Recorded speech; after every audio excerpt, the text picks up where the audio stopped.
the book. It's about 175 pages. It's called True Stories About a Holy Monk. As you know, I tell you I have several different names. Um, um, Three of my names, Panyawadi, Karuna, also Tinfun is one of my names. God, I'm really getting old. Um, and Tinfun, what's Tinfun mean? Wisdom like the wind. Uh, yeah. Uh, and one of my other names is True Intimacy. I haven't worked my way into those names, but I have the feeling that I might end it. Yeah.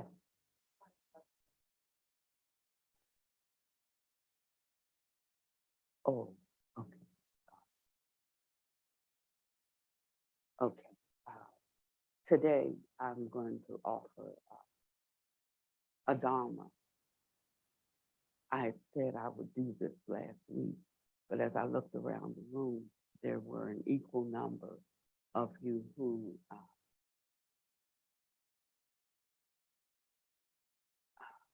that I thought it would be premature to offer a teaching on Yidam practice because you had not been exposed to teaching on what Yidam practice is and have not been initiated into esoteric practice. So I thought it would be actually a downfall for me to bring that level of practice to your awareness. But I do have one that I can introduce you to today because it has been um, publicly released by our larger group, and I am therefore authorized to share it with you. You can download this True Stories About a Holy Monk, and it's been out for, I think, since 2000. You can find it online. It is formally, formally this particular Dharma is called, let me get the formal name. We call it the Kuan Yin Dharma, but it's called the Vajra Yoga Perfection Dharma. Vajra Yoga Perfection Dharma. And in order to practice this Dharma, you also have to know how to properly set up your altar and to make your offering. So that means you also are going to need to know how to make your offering. So that means I'm going to also share with you how to set up and make your offering. So in our lineage tradition, the Vajra master also has to give you that. But I'm going to be able to give you that because through this particular Dharma, it is a part of that that's already been publicly, officially offered. So in this case, I can do it, but if I were not giving you or sharing this Dharma with you, I would not be able to give it to you. That's why I was able to perform this, because I gave it through this. But if it were not being done through this, I would not have been able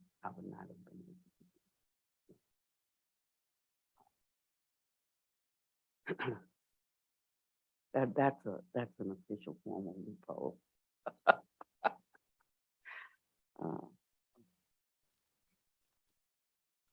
I didn't officially announce it because sometimes you just have to be in the right place at the right time to get it. Yeah. That's something that we will learn about life We just have to be in the right place at the right time. Causes and conditions coming together. And if we're always being advised, then invited, so that we can get our schedules together, then we're going to often miss them. It's part of how we have been groomed in our human experience, that, and these are ways that we don't even realize, just in the way our world is organized. Sometimes we have privileges that we don't even realize. Some of us, not everybody in this, but some of us have privileges that we don't even realize. And that's why Buddha Master calls us stinky skin bags. That we feel like we should have been told so that we could get it on our schedule. So we don't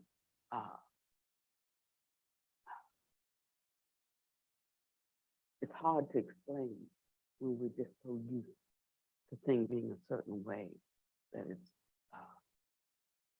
for our benefit. We don't even have to.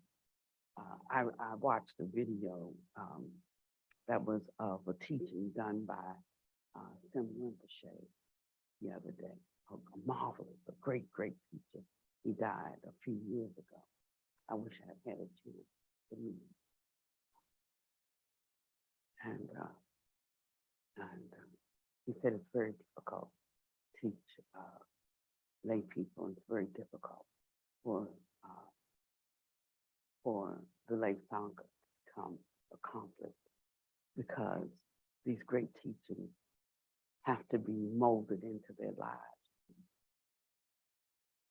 to fit in with all the other myriad things that they want to do. They have to fit into their schedule.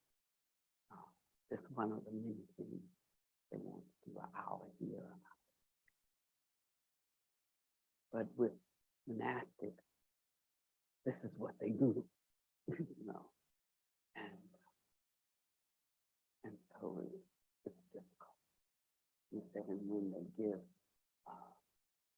when they have retreats, that when they have like big retreats and the lay people come, the lay people sit on the fringes so that they can often get up and have tea, and so that they can chit chat around the fringes, so that they can sneak off and go sightseeing. But they're all the monks there all the time, whether it's 6 hours, 12 hours, 20 hours, they're all there, just attentive the whole time, even if they're so exhausted that they fall asleep, but they won't leave their post,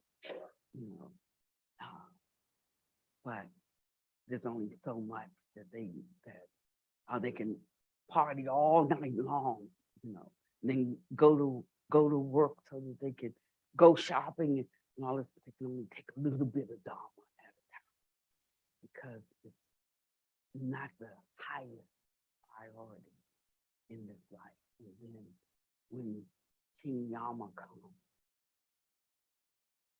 that's the Lord of Death, and they're bewildered, and they don't know what to do. And what they have accomplished at that time is lost.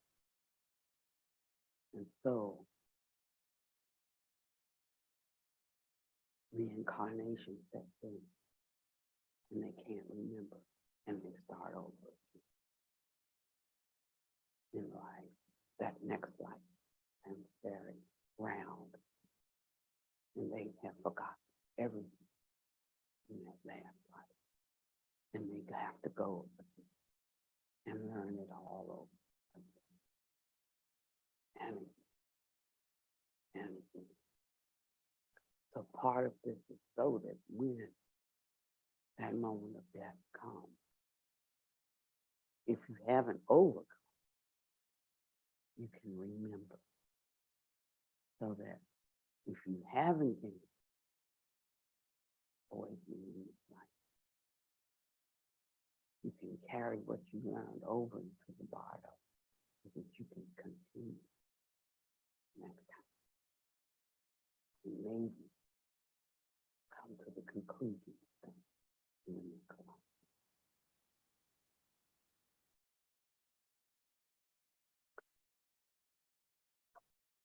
So this is the 8 offerings, and I think I would like to start there. Why don't we just open with incense burning and implore those who have gained that whole awakening or who are close on the path to join with us, to soothe our minds and bring their brightness so that we can gain all that we can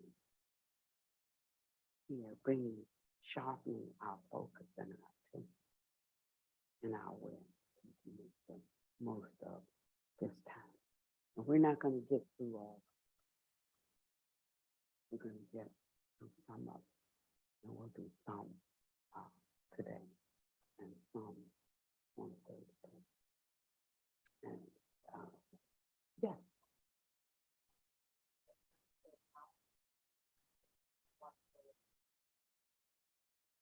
Oh, um,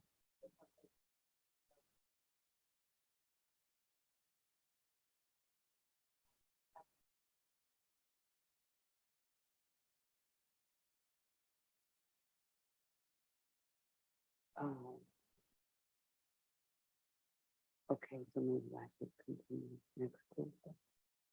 Okay, thanks. Okay, I'll do that. I'll continue next Tuesday. I think maybe I should do it on Sunday. Maybe more people watching Sunday that need more of an orientation. Okay, so I'll do it next Tuesday. Okay.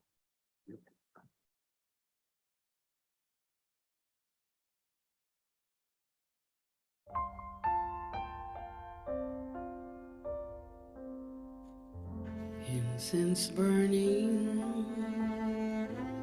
all space is filled with the fragrance. All Buddhas smell it from afar. Auspicious clouds gather everywhere. With utmost sincerity, all Buddhas appear.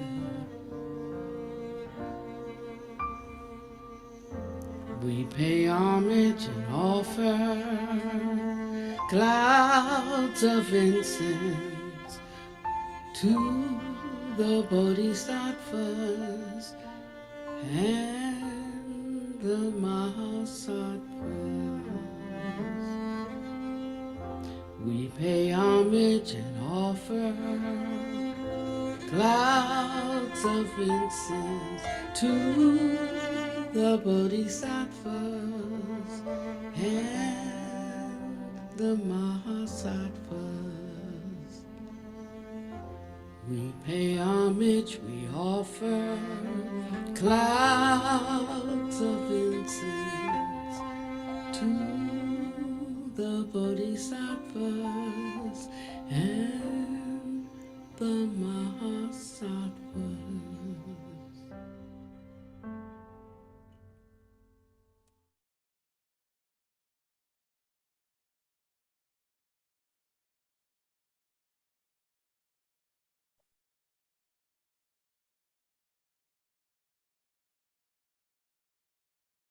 So how many have an altar at home?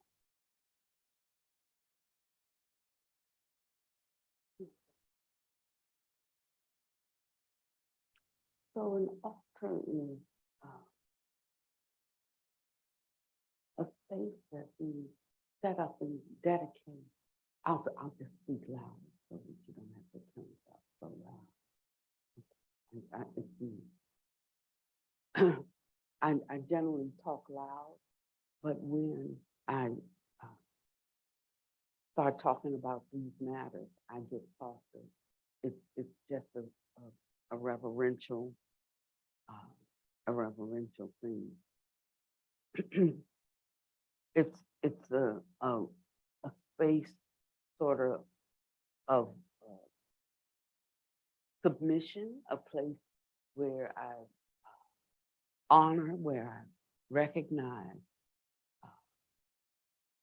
beings who have consecrated their lives, who have given themselves for the sake of others, who have the greatest and the most holy aspiration to lift up, to help, to succor the suffering of others, to come to the highest, the glorious, the brightest qualities, the most sublime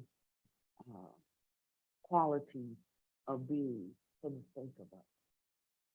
And in that process, one loses the sense of oneself as an individual entity, and one folds back into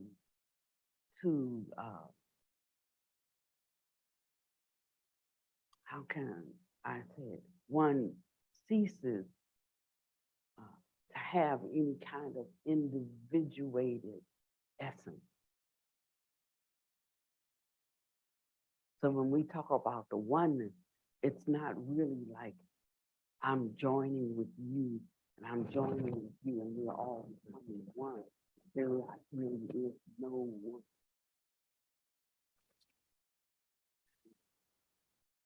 It is avoiding being one essence. And out of that, no thing can allow being manifest.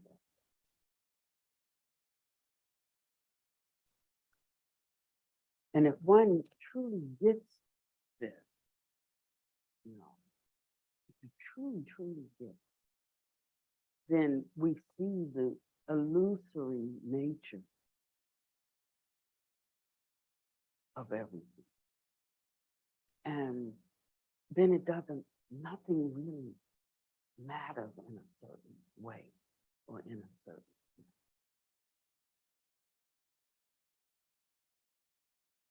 And it shifts everything for us.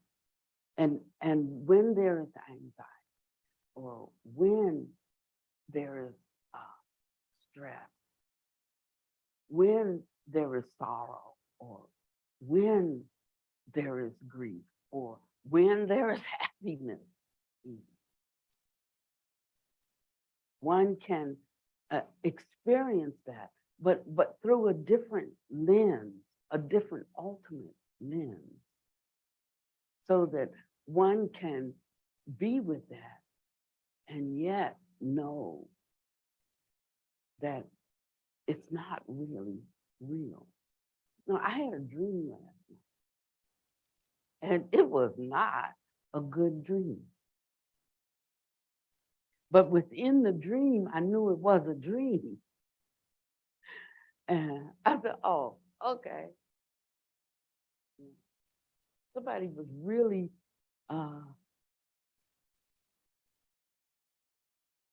doing something that was not nice. Someone that I was helping, and they turned on me. And I said, oh, okay. And that was it. And then I woke up. And it was so satisfying to me that even in the dream, that I could control my response in the dream. I'm not saying I could do it every dream, but just taking one at a time. You know? And I felt really good about it. I felt good about it because it happened outside of a dream a couple of days ago, you know, and then it happened inside of a dream. And I could see that I'm making progress on the path. I could do it outside of a dream. I mean, you know, in daily life. And then I could do it inside of a dream. But just last week, I couldn't do it outside of a dream. I got perturbed over something. But you can count your mistakes, you can recognize them, and you can also recognize your progress. Pay attention. So pay attention. Pay attention when you fail. Acknowledge that. Pay attention when you make progress. Acknowledge that. And after a while, you'll start stacking up on the good side more than you stack up on the bad side. But you have to recognize both. You don't have to flagellate yourself and beat yourself down when you don't. You know, but you'll start to notice. But the thing is to notice. Don't just walk through fog and don't notice. Notice.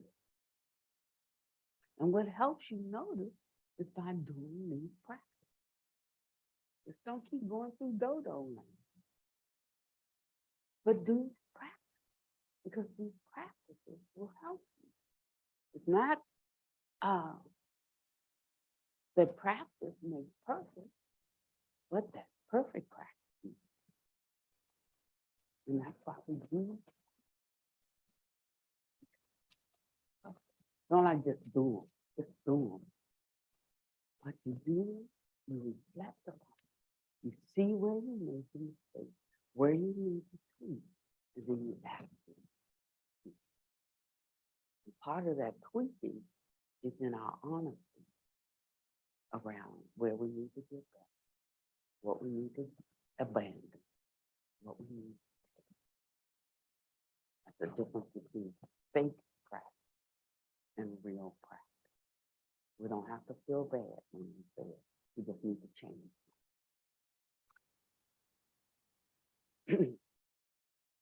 And when we can do that, you know, with honesty and with authenticity, then in time we get better.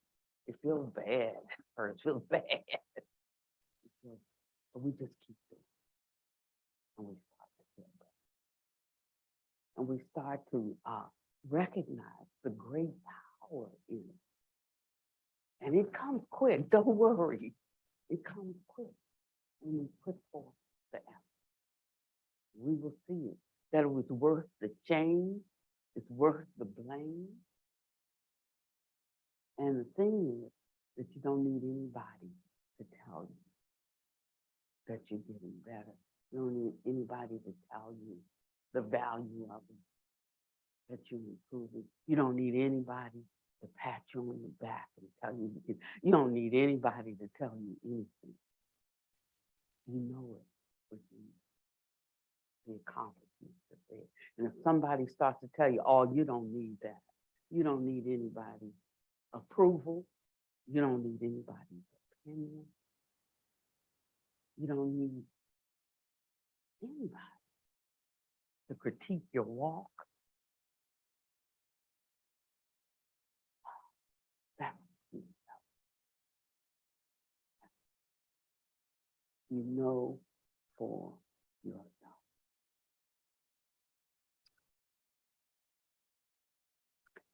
So the purpose of setting up an altar is so that you create an outer space where you can come, and it's an outer representation of the inner space that you're creating of your heart.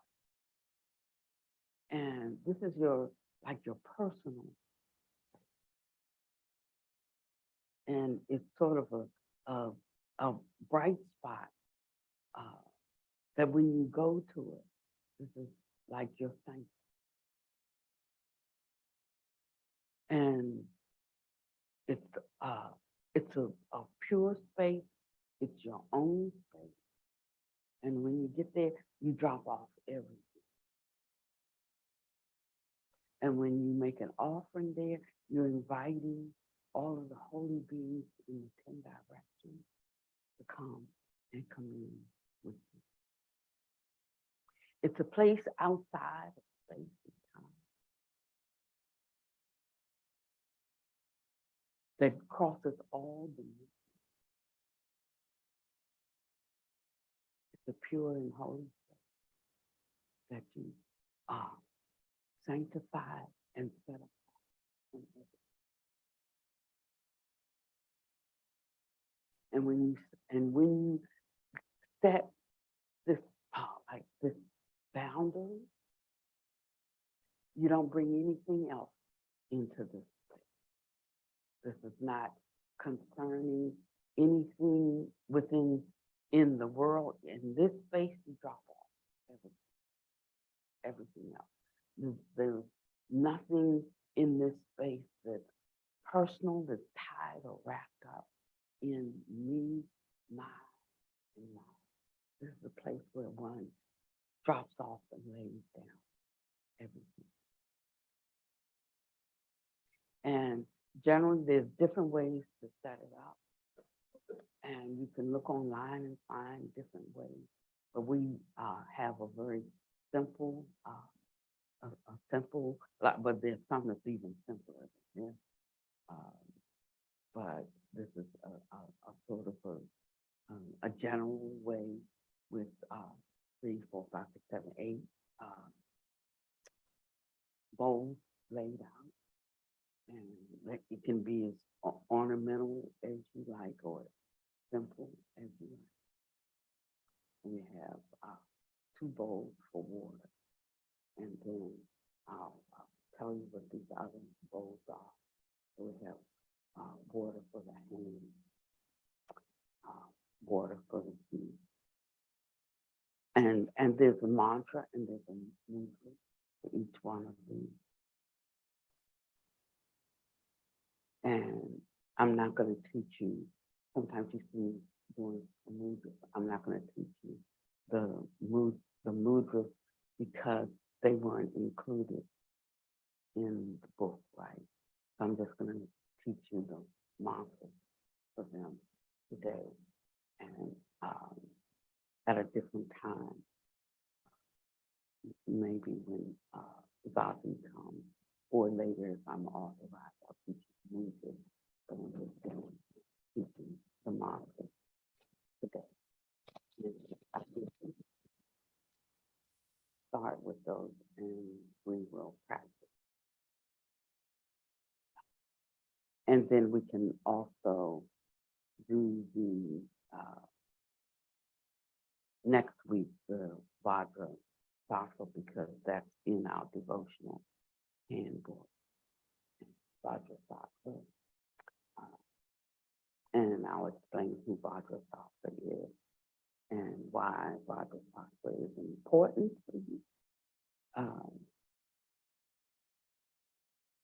And some of this is better caught than it is taught, because you just feel the power of it as you do it.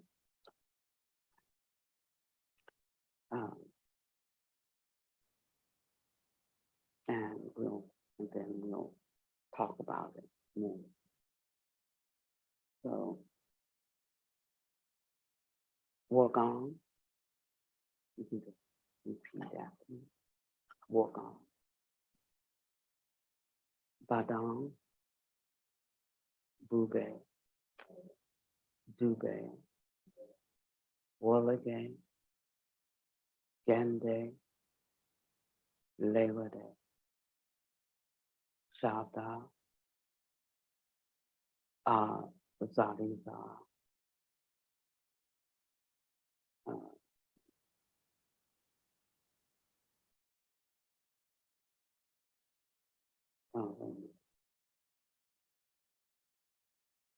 Badang, Badang, Bube, Wolage, Gende, Labor Day. That is Hong So.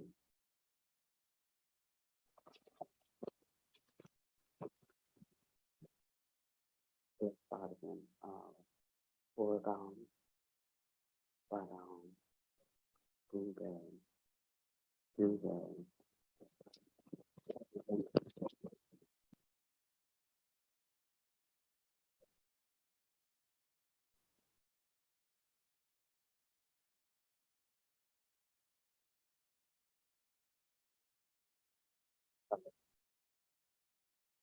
When I was about to see this episode on Oregon, Badon, Bube, Dube, Whirligig,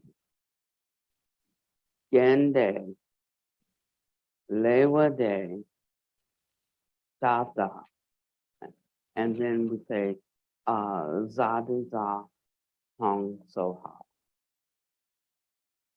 Okay, one more time. We say on, Wardon, Badon, Bube, Dube, Whirligig, Gende, Lewa Day, Shabda, and then Zadiza Hong Soha. So that's water for the hands, water for the feet, flour, incense, lights or candles, perfume, which is food, and sound or the water for the hands, water for the feet, flour, also, incense, light, perfume, food, and sound. Water for the hands, water for the feet, flour, incense, light, perfume, food,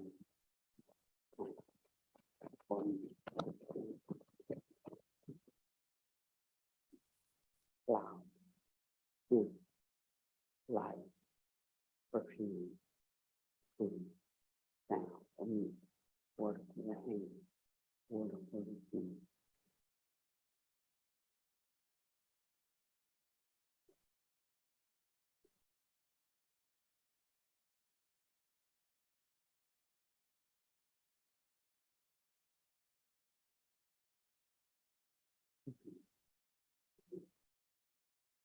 On work, Badam, Bube, Dube, Wallagay, Day, Labor Day, Shabda, Wargong, Badam, Bube, Dube, Wallagay, Day, Labor Day, Shabda, Wargong,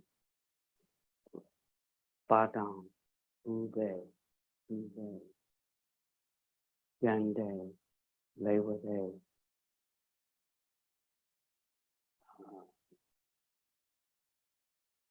what's this? Badam, sorry, Wargong, Badam, Bube, Dube, Wallagay, Day, Labor Day, Shabda, Zadiza, Hong, Ward, Gong, Badang, Bube, Dube, Wallagay, Day, Labor Day, Shabda,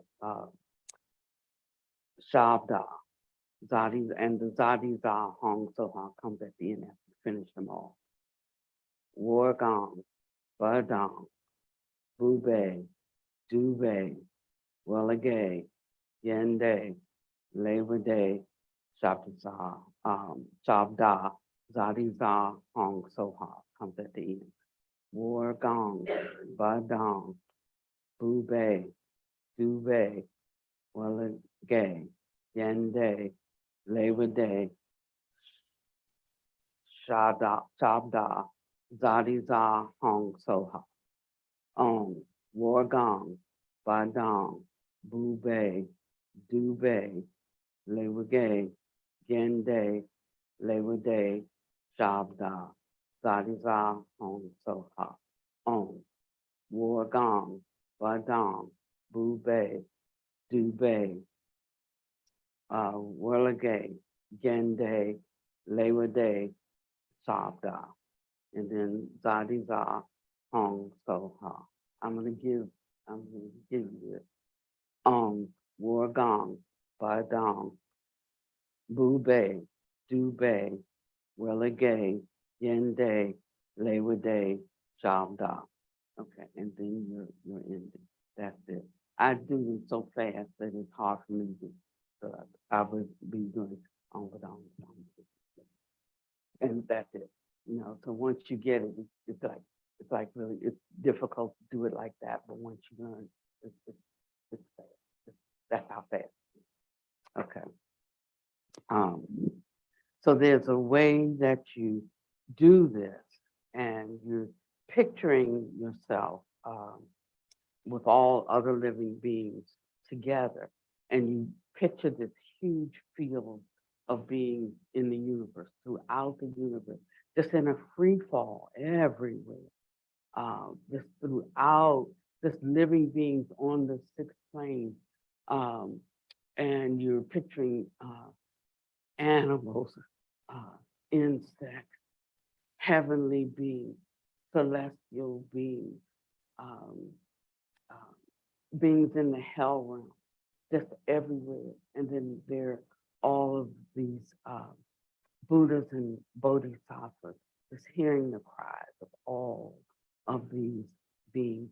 And then you picture Kuan Yin, who is completely without any defect, her precious body spotlessly white, pure, and flawless. And over her head is Abhidhamma Buddha, and she's looking upon the living beings with eyes of great compassion, and they're being liberated through her mighty compassion,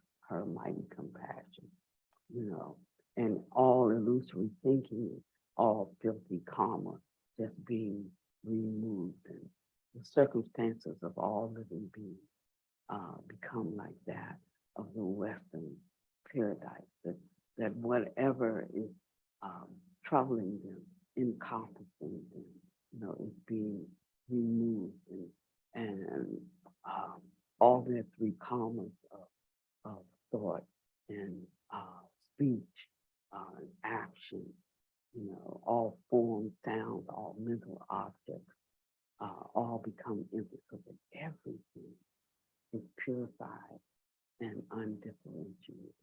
All obstacles removed, all hindrances removed.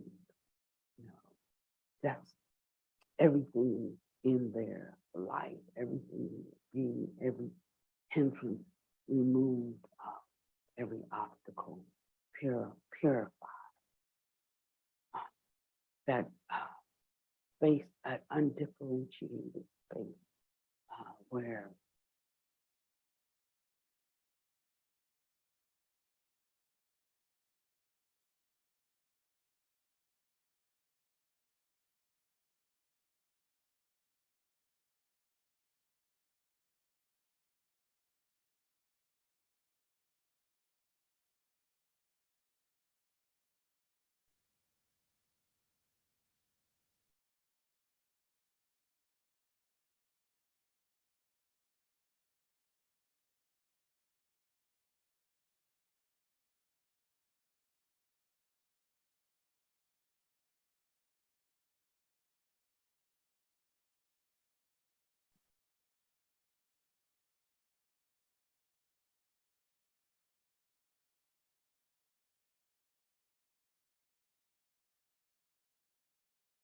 one is that off.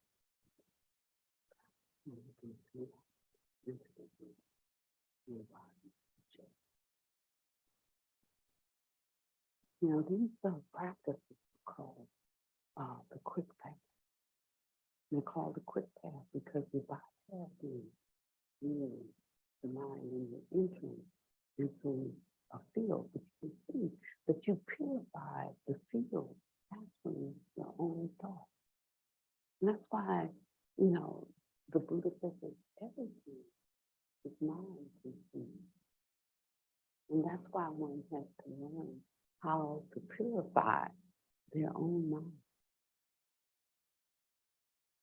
And that's why we work so hard at it. That's why meditation is so important. And it's why when we talk about mindfulness and how we use mindfulness and how we introduce mindfulness to society and its purpose, and how it's so important how we introduce it to society and where we place it, its use in society is so important, and what we align it with in society is so important. What we tether it to is so important. And what we have tethered it to is so important. And whether we tethered it to something that brings, an extraordinary luminosity, or whether we tether it to, like a worldly mentality, or whether we tether it to a prajna luminosity. And that's the difference.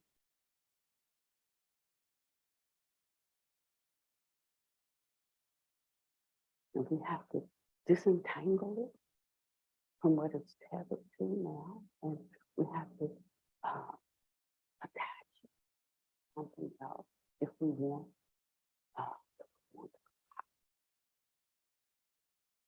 We're going to have to attach it to a different way, to a different kind of understanding.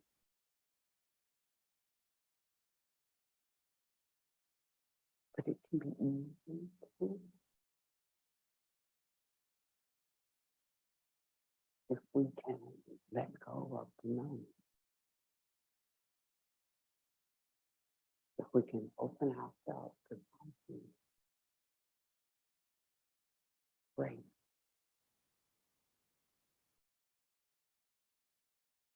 something bad.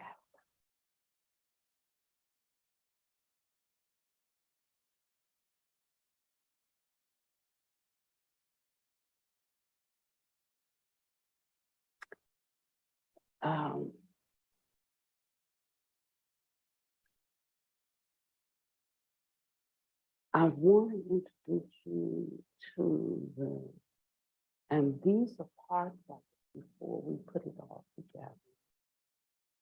I want to introduce you to the meditation on empty mantra.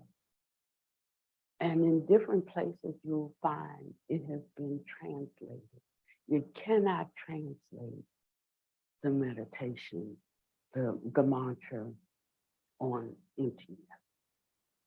It cannot be translated. But because Westerners wanted a translation, in time, it started being translated. But it cannot be translated. They just started saying, well, it means this. And then the translation started to stick. But forget that. It has no translation. It's just the sound syllable. Okay. But when they start, the sound starts going, go with the sound and let the sound take you. So we're going to learn a little bit of sound today. So I'm going to give you a little bit of it. We already know, oh, money, right? We don't have to do that. And they also translated that one to be something, I don't know, the jewels in the lotus, whatever. Forget that. Just go for one. Okay, on one. Just stay with that. Don't try to give it an English translation. But let's go with the meditation on infinite love. Okay, back up. Song Baba Shooter, Song Baba Shooter, Song Baba Shooter, Song Baba Shooter. On Song Baba Shooter, on Song Baba Shooter, on Song Baba Shooter, on Song Baba Shooter. Sawadama, on Song Baba Shooter, Sawadama. Oh, on Song Baba Shooter, Sawadama. On Song Baba Shooter, Sawadama, Song Baba Shooter. On Song Baba Shooter, Sawadama, Song Baba Shooter.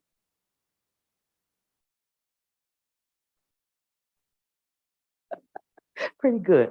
On Song Baba Shooter, Sawadama, Sa Baba Shooter, Hong. Sawadama Song Baba Shooter, Hong. On Song Baba Shooter, Sawadama, Song Baba Shooter, Hong. On Song Baba Shooter. On Song Baba Shooter, Sawadama. On Song Baba Shooter, Sawadama.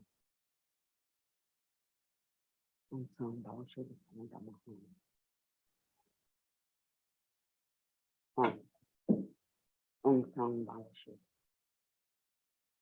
On Song Baba Shooter. On Song Baba Shooter.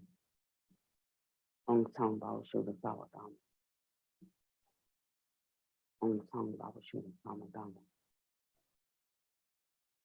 On Song Baba Shooter, Sawadama. On Song Baba Shooter, Sawadama. That's really good. On Song Baba Shooter, Sawadama. On Song Baba Shooter, Sawadama, one time. On Song Baba Shooter, Sawadama, Saba, sorry. On Song Baba Shooter, Sawadama, Saba, Shooter, home.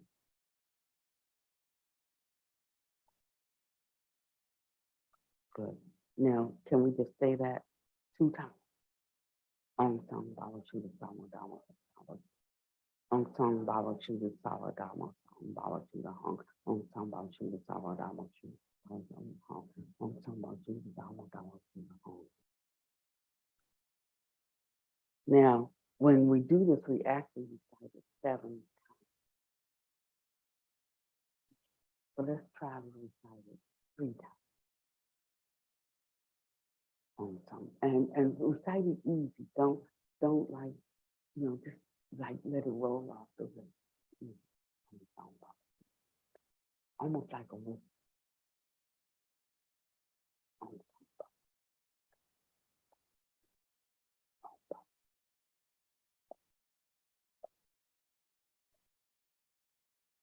Easy. Tag him.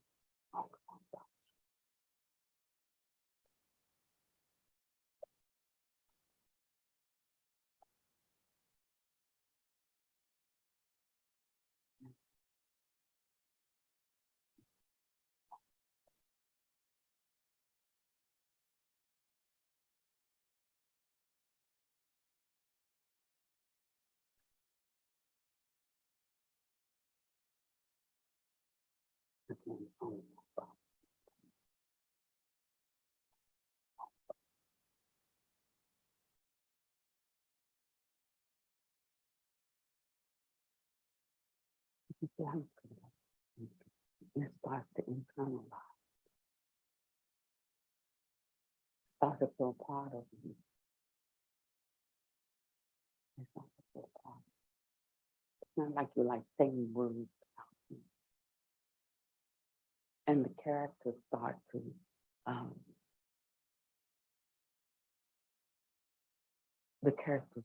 move around inside of you.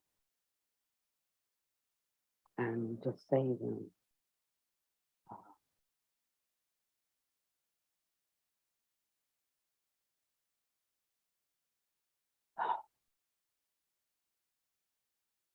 And what they do, this mantra on into it, is to help you go in. And that's one reason why you say these properly.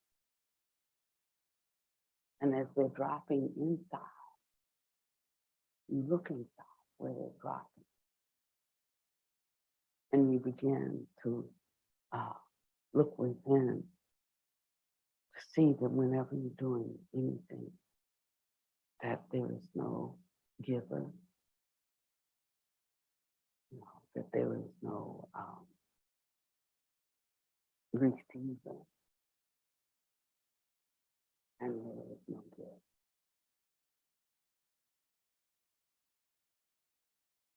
There is no one doing anything. There's no one doing anything for anybody. There is nothing being done.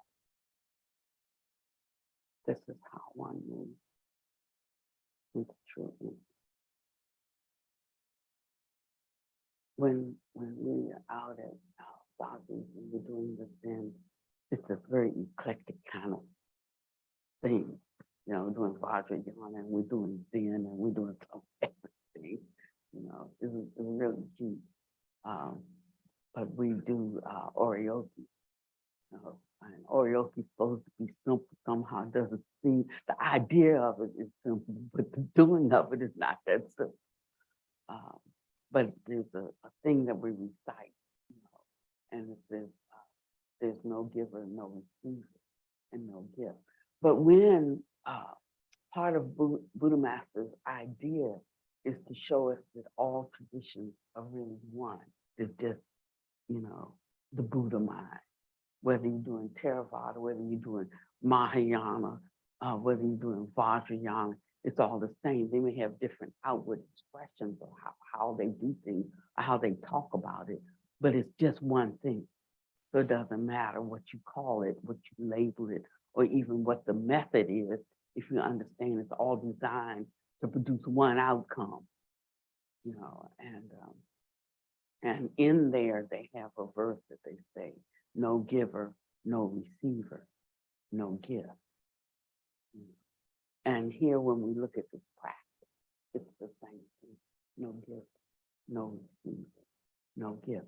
So it shows you how to dovetail all of your practices, you know, in everything you do, it all boils down to one thing: no giver, no receiver, no gift. In everything you do, no giver, no receiver, no gift, so that everything becomes empty. And when we start thinking in this way, we'll start moving through this life effortlessly. So there's no winner, there's no loser, there's no loss, there's no gain, there's no everything. We just effortlessly be in the moment with whatever is happening. And then life takes on a different kind of vibe. It takes on. And it doesn't mean like we just move through life like an amoeba. And it also doesn't mean that we are not in touch with things. It doesn't mean that we don't handle our business. In fact, we become more adept at handling our business.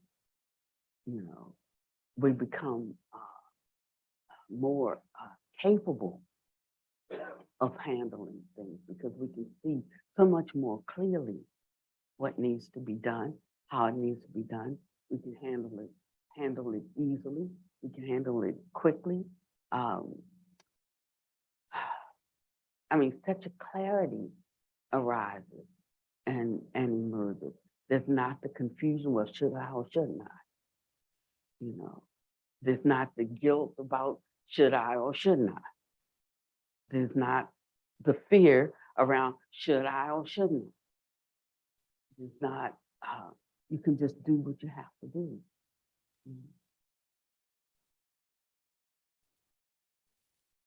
It's not the shame. It's not the worry around. And there's a kind of liberation that comes. You know, the right space around, am I my brother's keeper? No, my brother has to keep himself.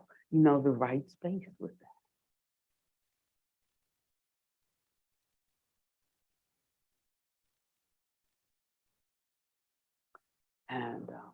And you know the capacity of people. You're not confused about the capacity.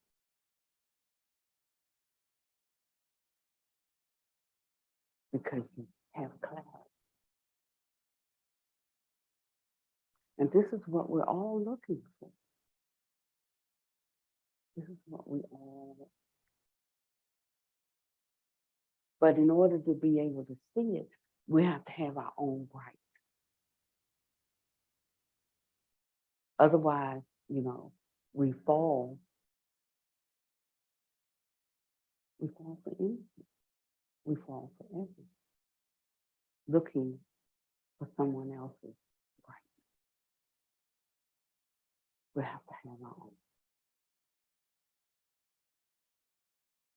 And this is how we get. Because we're known by the company that we keep. And so as we immerse ourselves in the company of the bright one, we get imbued with their bright and their clarity and their peace and their wisdom and their heart and their strength. And they become our own. There's a song that we're working on. We shall be known by the company that we keep. So we have this little bit of time that we spend in the company of these beings. And as we do, and as we wash in their fragrance, we take on their quality. And as we take on their quality and make them our own quality, then we drop off those old qualities that we took on from the other company that we get. And we, the more the better. So that's where cultivation comes in. No, it's what we're cultivating. So this is how Vajra practice differs from Sutra Yana.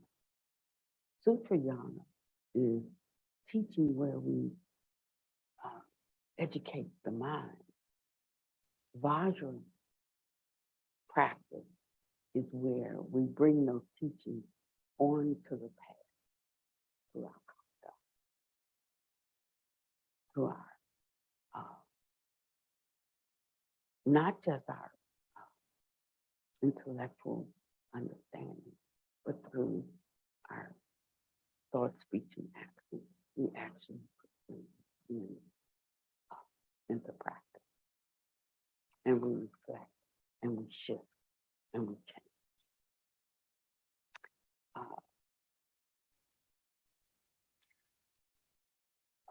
Okay, so the first thing we're going to do this week is to begin to set up our altar.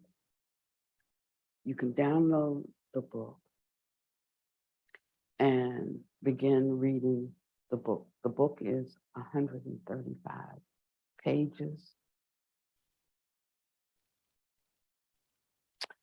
And you can take your time reading the book, but I'd like for you to go and start at around page 135, which is outline of a compass. And it talks about the difference between truly practicing and false practicing. There's false practice and true practice. This is when you actually get into the practice. Well, all up to that, it talks about, it gives you things that build your confidence in the practice, the benefits of the practice, and so forth. But when you get here, it talks about false practice is easy, true practice is difficult. False practice is not applying the pragyogas to one's normal behavior in daily life. That's what false practice is. False practice is when your body sits down to meditate, but your mind doesn't. When your mouth recites the mantras, but the mind is across town, thinking about something or worrying about something. When your mouth is talking about this, what I'm going to do,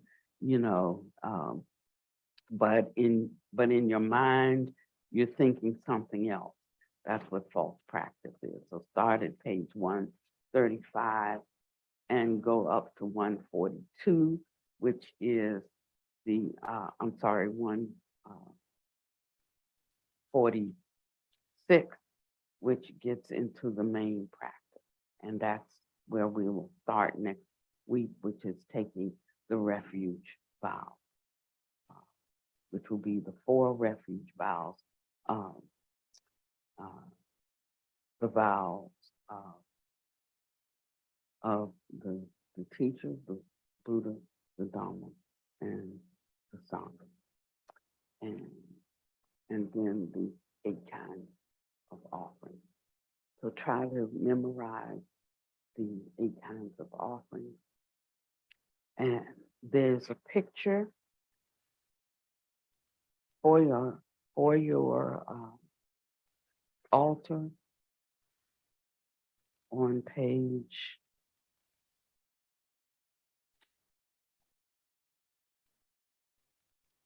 1. If you would like to I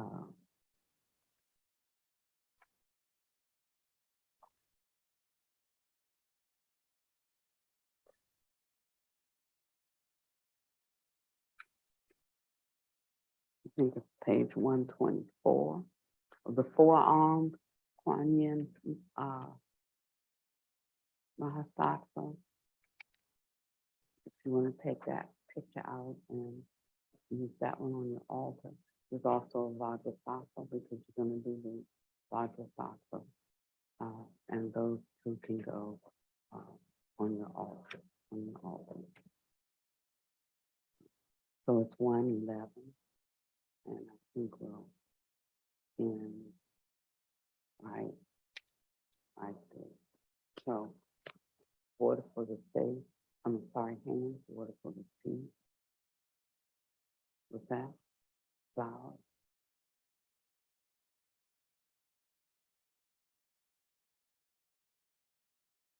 Beautiful.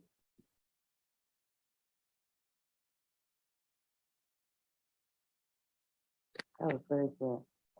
That was very good. And that will create your mind.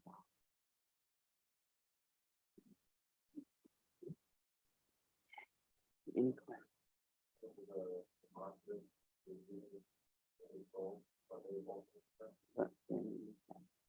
On page 1, the infamous mantra.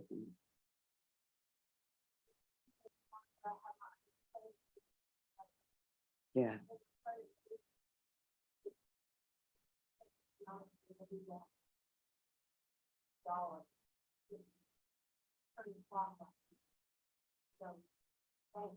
Mm-hmm. It does. It's been.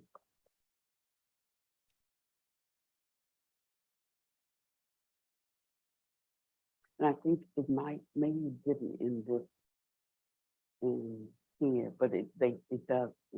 I don't think he talked about it in this particular one. But it's like when we get our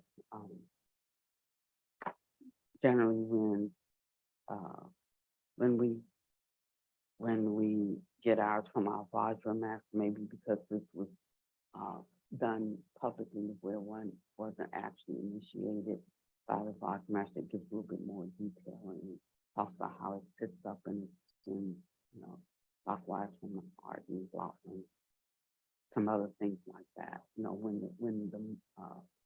the mood is also given, and more goes with it. And because we didn't get the mood before, that wasn't put in this. But yeah.